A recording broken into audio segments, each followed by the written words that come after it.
Hey, what's going on guys? Jolts here, back with another patch video, and today we got some pretty good changes. Now the patch should be live by 12 PM PST for everybody, so you are going to have to download a pretty big update. First up, they did add support for the Borderlands 3/4 DLC, Psycho Krieg and the Fantastic Cluck. If you do own the Season Pass or the Super Deluxe Edition or the Collector's Edition, the Krieg DLC will be included with that, so you will not have to pay anything extra.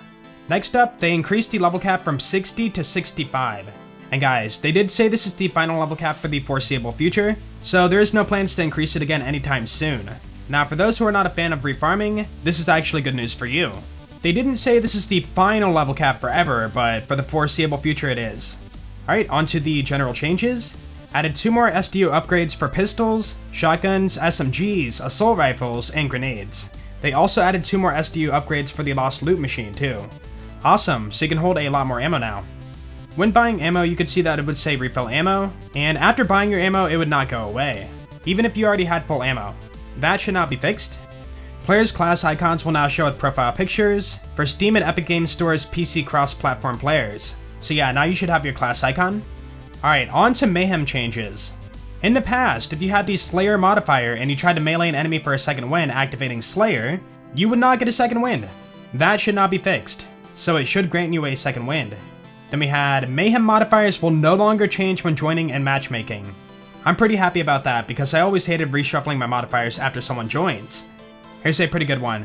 Added Mayhem damage scaling support for shields with Nova and Reflect. That is awesome.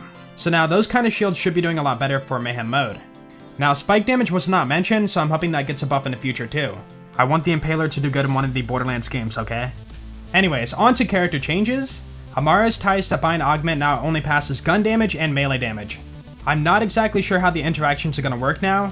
Obviously, I guess grenade damage won't work with that, and I guess when you combine it with Revelation, it might not pass through anymore either, so I can't really say until I test the interactions. The Beastmaster's Headcount passive no longer prevents Rag Attack from gaining the proper number of charges when scoring critical hits. So that means it should not be resetting your cooldown randomly when hitting crits. That is a really good change for Flag.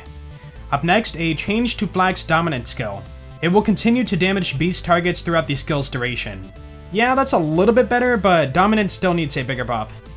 Now, when using the stack bot, it would randomly reset if the enemy takes splash damage or elemental damage. Damage over time. That should not be fixed. Here's another really good one. Flag's Friend Bot class mod now increases pet damage. Now, we don't know how much yet, but hopefully we're getting closer to having a full actual pet build. Right now, we don't have that, but maybe after this change, we can. Finally, a buff for Moze.